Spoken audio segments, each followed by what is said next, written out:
No crisis ever stressed him out. Michael Davis handled park incidents with perfect control, even in the most desperate moments. They called it natural leadership. In reality, he had been trained for much more critical situations, until that day when he had to use this training. Welcome to Hidden Hero Stories. Before we begin this incredible police story, tell me in the comments which city you're watching from today. And if you believe stories like these hidden heroes need to be heard, hit that subscribe button and help us keep these stories alive. In Columbus, Ohio, Franklin Park was the city's largest public park. With 400 acres of green space, playgrounds, a pond, and walking trails, it welcomed thousands of families every day. Michael Mike Davis, the security officer responsible for this park's safety, was a 52-year-old powerfully built man with calm eyes. Mike had been working as a security guard at the same park for 8 years. Every day he would arrive at 6 and patrol the park until 6 in the evening. Families loved him, children trusted him. He solved problems calmly and never panicked. Mike is a great security officer, said park manager Jennifer Walsh. We haven't had any problems for 8 years. He's calm, reliable, controlled in every situation. This was true. Mike would handle every problem he encountered in the park. Lost children, minor accidents, momentary arguments. None of them challenged him. He seemed as if he was accustomed to much bigger crises. Mike's office was located in a small building next to the park's main entrance. Inside was simple and organized. On his desk were a park map, emergency numbers, and daily reports. But in the bottom of his drawer, there was an old badge that no one knew about. Every morning he would start work with the same routine. He would tour the park, check the playgrounds, and chat with families, the same in the afternoon. He never got tired, never complained.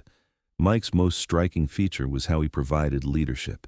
He managed organization perfectly at park events and calmed everyone down in emergencies. He was like a natural commander. Mike's organizational skills are incredible, said one of the families who regularly visited the park. He organizes even the most complicated situations immediately. That hot Saturday afternoon in June, Mike was on his normal patrol. The park was crowded as usual. Families were having picnics, children were playing, everyone was peaceful. At 2:30, Mike's radio rang. It was from park manager Jennifer. Mike, there's an emergency. There's a problem at the playground on the east side. What kind of problem? Asked Mike in a calm voice. Missing child. 6 years old Emma Miller. Her family has been looking for 30 minutes. Mike immediately took action. I'm coming. Where did the family last see her? By the slides, but they looked everywhere. Mike ran to the playground. Emma's family, Linda and Tom Miller, were in a panic. Mr. Davis, said Linda through tears, we can't find Emma. We looked away for a few minutes and she disappeared. Mike remained calm. When did you notice? 15 minutes ago. We looked everywhere. She's not here. Mike assessed the situation. Missing child cases were rare in the park, but this situation felt different. Can you describe what Emma was wearing? Pink shirt, blue shorts, long blonde hair, said Tom. Mike immediately began coordinating park staff. Jennifer, deploy all workers. Start systematic search. Okay, Mike. What are you thinking? Mike's confidence was striking. First, we treat it as innocent disappearance, but we need to evaluate all possibilities. Mike mentally divided the park into zones. He placed search teams at strategic points. This organizational skill was much more professional than an ordinary security guard. Team 1, pond area. Team 2, wooded area. Team 3, all exit points, he commanded. Jennifer was surprised. Mike, how do you know this coordination? Experience, said Mike briefly. After 30 minutes, no team had found Emma. Mike's concern began to increase. This wasn't a simple missing case. At that moment, Janet, a cleaning worker from the south side of the park, came running. Mike, I saw a suspicious man. He was going toward the park exit with a child. Mike's heart raced. When? 20 minutes ago. The girl seemed to be resisting, but the man said, her father sent me. Mike immediately went into alarm mode. This was now an abduction case. Jennifer, call 911 immediately. Report child abduction. Close all exits. Mike, are you sure? Yes, this is now a police matter. Mike analyzed the situation using his former SWAT training.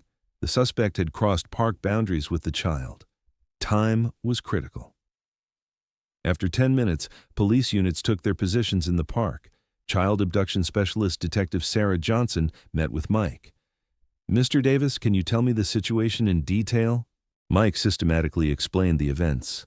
Timeline, witness statements, suspicious behavior indicators. Detective Johnson was impressed.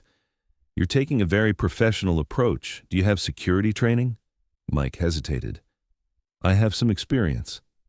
"What kind of experience?" "Law enforcement, formerly." At that moment, an urgent call came from the 911 operator. "Suspect vehicle detected 5 miles south in the old factory area." Detective Johnson began coordinating her teams, but Mike realized the seriousness of the situation. "Detective Johnson, I know that area. There are many escape routes. With standard procedure, he could escape." "What do you suggest?" Mike's former SWAT leader identity kicked in. "Multi-point encirclement, block main escape routes, but careful, hostage safety is priority." Detective Johnson had noticed Mike's expertise. "Will you tell me who you really are?" Mike took a deep breath.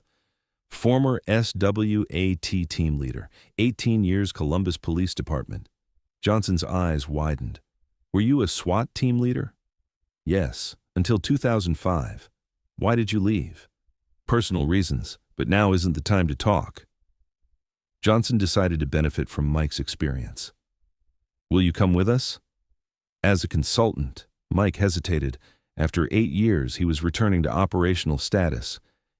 "If we can save Emma, I'll come." The police convoy moved toward the factory area. Mike developed the operation plan on the way. The factory complex consists of 3 main buildings. There are many exit points. We need to limit the suspect's escape options. "How?" "Silent encirclement. Take position without making noise. Have hostage negotiator ready." When they arrived at the factory area, the suspect's car was parked next to an old warehouse building. No sound was coming from inside. SWAT Commander Lieutenant Richards met with Mike. "Mr. Davis, what is your recommendation?" Mike analyzed the buildings. "The suspect is probably in the main warehouse. There are many entrances and exits. Coordinated approach is essential." "How would you deploy your teams?" Mike's former commander reflexes kicked in. "Alpha team front entrance, Bravo team rear exit, Charlie team roof access, Delta team side windows." Richards was impressed. "Perfect plan. Would you take command?" Mike was surprised. "I'm no longer active. But you're the most experienced person. You run this operation." Mike thought for a long time. After 8 years, he was returning to SWAT command, but Emma's life was at risk. "I accept." Mike took over operation command. He began coordinating all teams. "Alpha team, take position silently. Bravo team, secure rear exit. All teams be ready before starting operation." Every team executed the commands perfectly. Mike's leadership gave confidence to all officers. After 15 minutes, all positions were ready. "Is the hostage negotiator ready?" asked Mike. "Ready. We can establish contact with the suspect." "Begin. But careful. Child safety is priority." The negotiator began communicating with the suspect. "This is police. I can hear you. I want to talk." A voice came from inside. "Back off." "I won't talk to anyone." Mike analyzed the suspect's mental state from his voice. "Panicked, but hasn't completely lost control yet. There's a chance for negotiation." The negotiator continued. "I just want to talk. No one will be hurt." "Lies! You'll arrest me!" Mike instructed the negotiator. "Give him security guarantee, but ask him to release the child. Your safety is important to us, but the little girl is innocent. Release her." There was a long silence. Then the suspect's voice came. I'm not a bad person. I'm just lonely." Mike noticed the emotional opening. "Negotiator, use his feeling of loneliness. Build empathy." "I understand you. We all feel lonely sometimes, but this isn't the way to solve it." "Nobody understands me." "I want to understand, but first release the girl, then we'll talk." Mike instructed the teams. "Be ready. When the child comes out, immediately take her to safe point." After 10 minutes, the warehouse door opened. Emma came out scared but unharmed. Alpha Team, take the child to safe point. Bravo Team, continue observing the suspect. After Emma was safely rescued, the suspect also surrendered. The operation was completed without any violence. Lieutenant Richards approached Mike.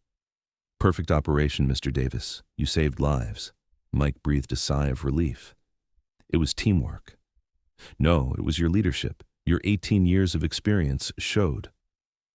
When Emma reunited with her family, Mike quietly withdrew. He had completed his mission. Detective Johnson found Mike. "Mr. Davis, I want to thank you. Thanks to you, Emma is safe." "I just helped." "No, you provided leadership. Can I ask why you left SWAT?" Mike's expression changed. "Personal losses. I couldn't live that life anymore." "I understand. But today you showed your true identity." Mike also talked with park manager Jennifer. "Mike, this was incredible. Were you really a SWAT team leader?" 18 years, but that chapter is closed." "Why did you never mention it?" "Because I'm just a park security guard now. That life is behind me." Jennifer was curious. "Why did you leave SWAT?" Mike thought for a long time. Then he decided to tell his story. "In 2005, my last operation went very badly. Bank robbery, there were 3 hostages." Jennifer listened carefully. "I was commanding the operation. Everything was going according to plan.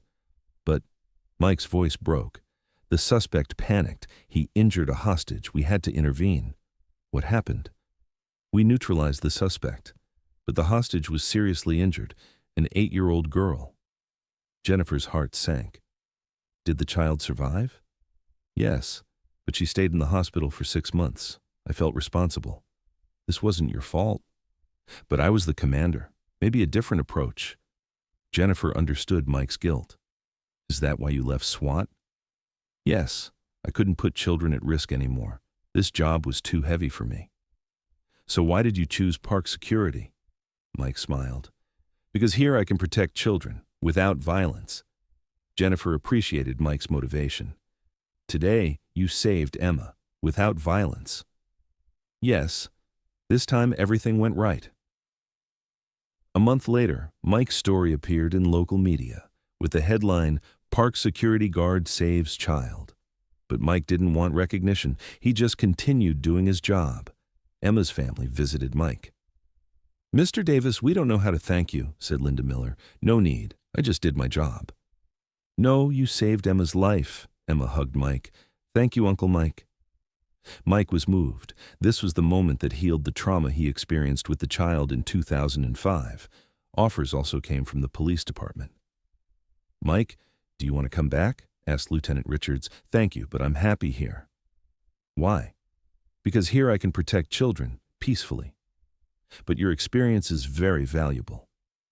"I use my experience here, in a different way." Richards respectfully accepted Mike's choice. Today, Mike Davis still works as a security guard at Franklin Park, but now his identity is known. Families show him different respect. Children see him as a hero, but Mike continues to be the same modest security guard. "I just protect the park," he says, "so children can play safely." Mike's motto, "True protection is non-violent protection," and every day he provides a safe environment for children. Former SWAT skills are now used for peaceful park security. Michael Davis served as a SWAT team leader for 18 years, high-risk operations, life-death decisions. Now he uses the same protective instincts for children's safety in a peaceful environment, because true protectors continue their duties in peacetime too. The method changes, but the protection mission continues. As Hidden Hero Stories, we ask you, have you ever met someone like Mike? Someone with high-risk security experience in their past but now working quietly in community service? Have you appreciated their hidden expertise? Share in the comments. Because in our community, there are protectors with incredible backgrounds. They may have life-saving skills, but they choose humble service. Thank you for watching. If this story touched you, subscribe and share. Because real heroes don't seek fame. They step forward when needed. We'll see you in the next one. Until then, show extra respect to the community service workers around you. They might be silent protectors,